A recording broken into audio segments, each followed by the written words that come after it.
সামর্থ্য অনুযায়ী দুস্থ মানুষদের পাশে দাঁড়ালাম। নিজের যেটুকু ক্ষমতা আছে সেটুকু দিয়ে তাদের পাশে দাঁড়ানোর চেষ্টা করলাম। যদি তোমরা পাশে থেকো, পরবর্তীকালে এর থেকে ভালো কিছু করার চেষ্টা করো। সে তো আছে এদের নিয়ে অনেক, কিন্তু কি করব, আমি যে অসহায়, আমার যে অতটাও সামর্থ্য নেই, কিন্তু যতটা আছে ততটা পেরেছি।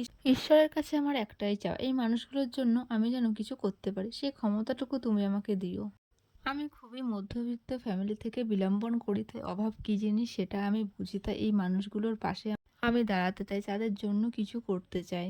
কেমন আছে সবাই? আশা করি যে যেখানে আছে অনেক ভালো আছে। তোমাদের ভালোবাসা আশীর্বাদে আমিও ভীষণ আছি। চলে গেছিলাম নবদ্বীপ পুরমাতলায়। অনেকেই চিনতে পারলে না, তাহলে চলো প্রথম থেকে গল্পটা খুলে বলি। আমার বাড়ি তো কৃষ্ণনগরে, তোমরা যারা আমার ভিডিও দেখো তারা সবাই জানো। তো আমরা যে গেছিলাম নবদ্বীপ পুরামায়ের কাছে, মানে ওখানে একটা প্রচুর অনেক যুগের পুরনো একটা মন্দির আছে, পোড়ামায়ের মন্দির, সেখানেই গেছিলাম পুজো দিতে। মন্দিরে কিন্তু বহু দূর দেশ থেকে মানুষ আসে পুজো দিতে। সবার মনের একটাই বিশ্বাস, মায়ের কাছে যেটা চাওয়া যায় মা তাকে সেটাই দেয়। আমার তো একটাই চাওয়া, নিজের পায়ে দাঁড়ানো, নিজের লক্ষ্যে পৌঁছানো। আমি এই দুস্থ মানুষগুলোর পাশে দাঁড়াতে চাই, অসহায় মানুষগুলোর। কারণ আমি খুবই অভাবে বড় হয়েছি। অভাব জিনিসটা কি সেটা আমি ভালো করেই বুঝি। চোখ ভরা তো আছে অনেক স্বপ্ন, ইচ্ছেতে করে অনেক কিছুই, কিন্তু আমার সামর্থ্য তো এইটুকু। আমি জানি এই ভিডিওটা দেখে অনেকেই খারাপ মন্তব্য করবে, কিন্তু তাতে আমার কিছুই আসে যায় না। আমি যেটা করেছি মন থেকে করেছি, আমার যেটুকু সামর্থ্য আমি সেটুকুই করেছি। ইচ্ছা আছে পরবর্তীতে অনেক বড় কিছু করার, কিন্তু জানি না সেটা কবে সম্ভব হবে। তো আমরা যেহেতু উপোস ছিলাম, পুজো দিয়েছি, সেই জন্য পুজোর প্রসাদটা কিন্তু মা এখন আমি আর মা অল্প অল্প করে নিয়ে নিচ্ছি। বাড়িতে সবাই আছে, তাদেরকে দিতে হবে। দুস্থ মানুষগুলোকে আগে কিছু দিয়ে তারপরে উপোসটা ভাঙলাম, তারপরে এখন মা কিছু দিয়ে দিচ্ছে।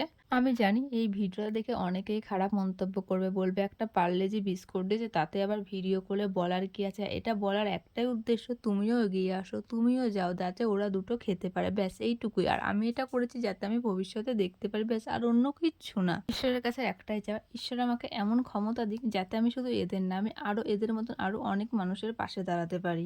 মানুষ হয়ে যদি মানুষের পাশে নাই থাকতে পারি, তাহলে কিসের মানুষ বলো? আর এই দেখো মহাদেবের কাছে চলে এসেছি। মহাদেবটা না যত দিন দিন যাচ্ছে তত কিন্তু এই লিঙ্গটা বড় হচ্ছে। তাহলে ভাবো কি রহস্য আছে, এই জায়গাটা কতটা পবিত্র। আসলে না একটা পজিটিভ এনার্জি মনের ভিতরে তোমার এমনিই কাজ করবে এই জায়গাটায় আসলে। এই ভিডিওতে অনেক ভুলভাল কথা বলে ফেলেছি। যদি আমার কথা শুনে তোমাদের কারোর কোনোভাবে খারাপ লেগে থাকে, তাহলে তোমাদের কাছে আমি হাত জোর করে ক্ষমা চাচ্ছি। আমার কথায় গিয়েও কিছু মনে করো না। তোমাদের নিজের ঘরের মেয়ে হিসেবে বা কারোর বোন হিসেবে আমাকে ক্ষমা করে দিও। কে কে নবদ্বীপ থেকে আমার ভিডিও দেখো অবশ্যই কিন্তু আমাকে কমেন্ট করে জানিও। তারপরে মহাদেবকে কিন্তু মা আরতি করে নিল, ওদিকে আমিও করেছিলাম। তারপরে কিন্তু আমরা ওখান থেকে বেরিয়ে পড়েছিলাম। যেহেতু প্রচন্ড পরিমাণে গরম, তাই নবদ্বীপের কুলপি না খুবই টেস্টি হয়, সেই জন্য একটা কুলপি খেয়ে নিয়েছিলাম। দামটা নিয়েছিল 10 টাকা। টেস্টের কাছে দামটা কিছুই না, সত্যির দামটা নেওয়ার দরকার ছিল 20 থেকে 30 টাকা, তাহলে হয়তো টেস্টের কাছে হার মানতো। এই নবদ্বীপ কলেজে কিন্তু আমার পরীক্ষায় সিট পড়েছিল। আমি পরীক্ষা দিতে আসলেই তো কুলপি খেতাম, ওদিকে মায়ের জন্য বাড়িতে নিয়ে যেতাম। মানে আমার এত টেস্টি লাগাটা, আমার মাও নেই কুলপিটা খেতে ভীষণ ভালোবাসে। এদিকে কিন্তু তোমাদের সাথে কথা বলতে বলতে এই দেখো আমরা কিন্তু গঙ্গাতেও চলে এসেছি। এবার কিন্তু আমরা ট্রলারে পার হয়ে যাবো ওপারে। আমাদের এই নবদ্বীপেই কিন্তু মহাপ্রভু শ্রী চৈতন্যের জন্মস্থান।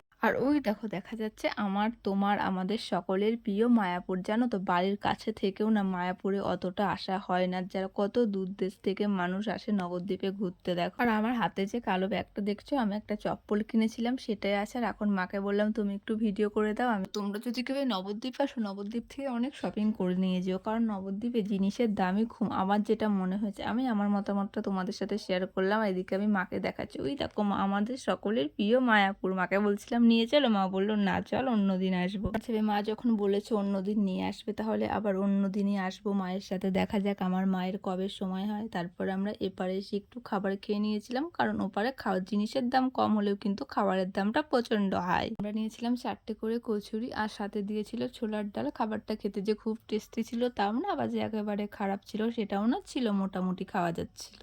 যদি খাবারটা টেস্টি হতো, খুবই টেস্টি লাগতো আমার, তাহলে অবশ্যই দোকানটা কোথায় কি বৃত্তান্ত তোমাদের সাথে শেয়ার করতাম। যেহেতু আমার টেস্টি লাগেনি, সেই জন্য তোমাদের সাথে শেয়ার করতে পারলাম না। তাহলে চলো, সবাই বলে হরে কৃষ্ণ। ভিডিওটা ভালো লাগলে লাইক করো, বাই।